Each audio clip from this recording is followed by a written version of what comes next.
Hi ಸ್ನೇಹಿತರೆ, ಎಲ್ಲರಿಗೂ ನಮಸ್ತೆ. Welcome to my YouTube channel. ಇವತ್ತಿನ ರೆಸಿಪಿ ಏನಂದ್ರೆ ಗೊತ್ತಾಗ್ತಾ ಇದೆ ಅಲ್ವಾ? ಬದ್ನೇಕಾಯಿ ಎಣ್ಗಾಯಿ ಮಾಡೋಣ ಅಂತ. ನೋಡೋಣ ಯಾವ ರೀತಿ ಮಾಡೋದು.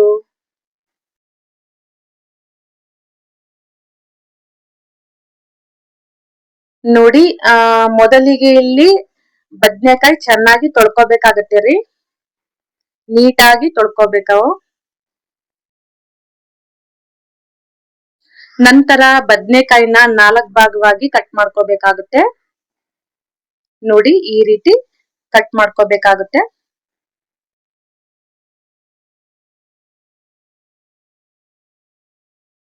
ನೋಡಿ, ಇಲ್ಲಿ ಫಸ್ಟಿಗೆ ಒಂದು ಈರುಳ್ಳಿನ ಕಟ್ ಮಾಡ್ಕೋಬೇಕಾಗುತ್ತೆ. ಯಾಕಂದ್ರೆ ಕುಕ್ಕರ್ ನಲ್ಲಿ ಫಸ್ಟ್ ನಾವು ಒಗ್ಗರಣೆ ಹಾಕ್ಬೇಕನ್ರಿ.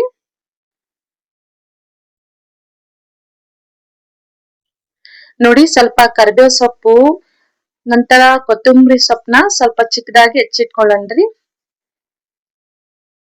ನೋಡಿ, ಇಲ್ಲಿ ಕುಕ್ಕರ್ ನಲ್ಲಿ ಸ್ವಲ್ಪ ಎಣ್ಣೆ ಹಾಕ್ರಿ. ಸಾಸಿವೆ, ಜೀರಿಗೆ, ಈರುಳ್ಳಿ, ಕರಿಬೇವು, ಕೊತ್ತಂಬರಿ ಸೊಪ್ಪನ್ನ ನಾವು ಒಗ್ಗರಣೆ ಹಾಕೋಬೇಕಾಗುತ್ತೆ ರೀ. ನೋಡಿ, ಈ ರೀತಿ. ನೋಡಿ, ಈರುಳ್ಳಿ, ಕರಿಬೇವು, ಕೊತ್ತಂಬರಿ ಸೊಪ್ಪು ಚೆನ್ನಾಗಿ ಫ್ರೈ ಮಾಡ್ಕೊಳ್ಳಿ. ನಂತರ ಗ್ಯಾಸ್ ಆಫ್ ಮಾಡ್ಬಿಟ್ಟು ಕುಕ್ಕರ್ ಒಗ್ಗರಣೆನ ಕೆಳಗಿಳಿಸ್ಕೊಳ್ಳಿ. ನಂತರ ಶೇಂಗಾ ಬೀಜವನ್ನು ಹುರ್ಕೋಬೇಕಾಗತ್ತೆ. ಒಂದು ಪ್ಲೇಟಲ್ಲಿ ಹಾಕೊಳ್ಳಿ. ನೆಕ್ಸ್ಟ್ ಕುರ್ಶನಿ ಕಾಳು ಅಂತಾರೆ ಅಲ್ವಾ, ನಿಮಗೆ ಗೊತ್ತಿರ್ಬೇಕು. ಕುರ್ಶನಿ ಕಾಳು ಸ್ವಲ್ಪ ಹುರ್ಕೋಬೇಕಾಗುತ್ತೆ. ಚಟ್ಪಟ್ ಅಂದ್ಮೇಲೆ ತಕೊಳ್ರಿ. ನೋಡಿ, ಹುರ್ಕೊಂಡಿರೋದು ಶೇಂಗಾ ಕುರ್ಶನಿ ಕಾಳನ್ನ ಒಂದು ಮಿಕ್ಸಿಗೆ ಜಾರಿಗೆ ಹಾಕೊಳ್ಳನ್ರಿ. ಸ್ವಲ್ಪ ಬೆಲ್ಲ ಹಾಕೊಳ್ಳಿ. ನೋಡ್ರಿ, ಇದನ್ನ ನೀರ್ ಹಾಕ್ಲಿಲ್ದಂಗೆ ನುಣ್ಣಗೆ ರುಬ್ಕೋಬೇಕನ್ರಿ. ನೀರ್ ಹಾಕ್ಲೇಬಾರ್ದು, ಸ್ವಲ್ಪನೂ ನೀರ್ ಹಾಕೋಬೇಡಿ. ನೋಡ್ರಿ, ಇದನ್ನ ಒಂದು ಪಾತ್ರೆಯಲ್ಲಿ ಹಾಕೊಳ್ಳಿ. ನೆಕ್ಸ್ಟ್ ಇದಕ್ಕೆ ಅರ್ಧ ಸ್ಪೂನು ಖಾರ ಪುಡಿ ಹಾಕೊಳ್ಳಿ. ಅಂದ್ರೆ 1.5 ಚಮಚ. 1 ಚಮಚ ಧನಿಯಾ ಪೌಡರ್ ಹಾಕೊಳ್ಳಿ. ರುಚಿಗೆ ತಕ್ಕಷ್ಟು ಉಪ್ಪನ್ನ ಸೇರಿಸ್ಕೊಳ್ಳಿ. ನೋಡಿ, ಸ್ವಲ್ಪ ರುಚಿಗೆ ತಕ್ಕಷ್ಟು ಉಪ್ಪನ್ನ ಸೇರಿಸ್ಕೊಳ್ಳಿ. ಚೆನ್ನಾಗಿ ಮಿಕ್ಸ್ ಮಾಡ್ಕೊಳ್ಳಿ. ಈ ಪುಡಿನ ನಾವು ಹುಣಸೆ ಹುಳಿ ರಸದಲ್ಲೇ ನಾವು ಕಲ್ಸ್ಕೋಬೇಕಾಗುತ್ತೆ ರೀ. ನೀರ್ ಹಾಕ್ಲೇಬಾರ್ದು, ಹುಣಸೆ ಹುಳಿ ರಸದಲ್ಲೇ ಹಾಕೊಳ್ಳಿ. ನಾನಿಲ್ಲಿ 1 ಟೊಮೆಟೊನು ಹಾಕಿಲ್ಲ ಕಣ್ರಿ. ಹಾಗಾಗಿ ಹುಣಸೆ ಹುಳಿಯಲ್ಲೇ ನಾನು ಕಲಿಸ್ತಾ ಇದ್ದೀನಿ. ನೋಡಿ, ನೀಟಾಗಿ ಮಿಕ್ಸ್ ಮಾಡ್ಕೊಳ್ಳಿ.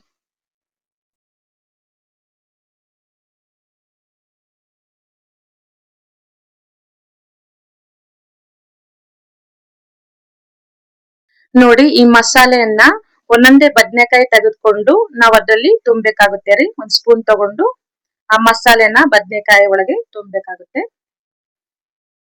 ನೋಡಿ, ಈ ರೀತಿ ತುಂಬ್ಕೋಬೇಕು.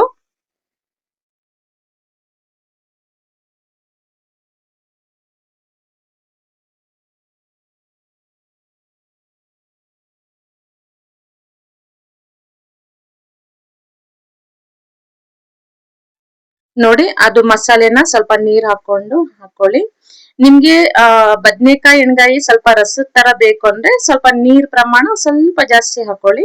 ತೀರಾ ಜಾಸ್ತಿ ಹಾಕೋಬೇಡಿ, ಮೀಡಿಯಂ ಆಗಿ ಹಾಕೊಳ್ಳಿ.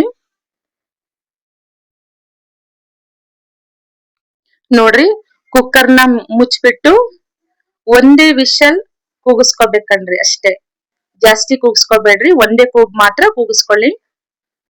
ನೋಡಿ, ಎಷ್ಟು ಚೆನ್ನಾಗಿ ಪಲ್ಯ ರೆಡಿ ಆಗಿದೆ, ಬದ್ನೇಕಾಯಿ ಎಣ್ಗಾಯಿ. ನೀವು ಒಂದ್ಸಲ ಟ್ರೈ ಮಾಡಿ ಸ್ನೇಹಿತರೆ. ಹೇಗಿದೆ ಅಂತ ಕಮೆಂಟ್ ಬಾಕ್ಸ್ ಅಲ್ಲಿ ತಿಳಿಸಿ. ನಮ್ ಚಾನೆಲ್ ನ ನೀವು ಮೊದಲನೇ ಬಾರಿ ನೋಡ್ತಾ ಇದ್ರೆ ಪ್ಲೀಸ್ ಸಬ್ಸ್ಕ್ರೈಬ್ ಆಗೋದನ್ನ ಮಾತ್ರ ಮರೆಯಕ್ ಹೋಗ್ಬೇಡ್ರಿ. Thanks for video watching friends. Bye.